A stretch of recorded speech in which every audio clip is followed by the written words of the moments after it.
कोपरगाव येथील राजकीय व सामाजिक क्षेत्रात कार्यरत असलेले काका कोयटे यांच्या समता नागरी पतसंस्थेवर आर्थिक गैरव्यवहार आणि घोटाळ्याचे थेट आरोप झाल्याने मोठी खळबळ उडाली आहे.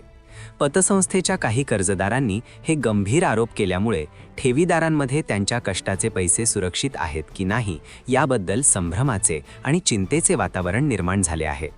या घोटाळ्याच्या चर्चेचा थेट परिणाम श्रीरामपूर येथील समता नागरी पतसंस्थेच्या शाखेवर दिसू लागला आहे. आपल्या ठेवी सुरक्षित नसल्याच्या भीतीपोटी पतसंस्थेच्या सभासदांनी मोठे पाऊल उचलले आहे. पतसंस्थेविषयी सुरू असलेल्या नकारात्मक चर्चांमुळे आणि आर्थिक घोटाळ्याच्या गंभीर आरोपामुळे ठेवीदारांमध्ये भीतीचे वातावरण आहे. परिणामी श्रीरामपूर शाखेत सभासदांनी आपल्या ठेवी काढून घेण्यासाठी अक्षरशः गर्दी केली.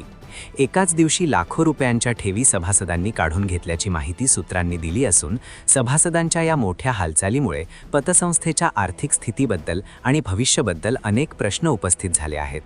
काका कोयटे यांच्या नेतृत्वाखालील या पतसंस्थेच्या वादाच्या भोवऱ्यात सापडल्यामुळे या प्रकरणाचे पुढील पडसाद काय उमटतात याकडे सर्वांचे लक्ष लागले आहे.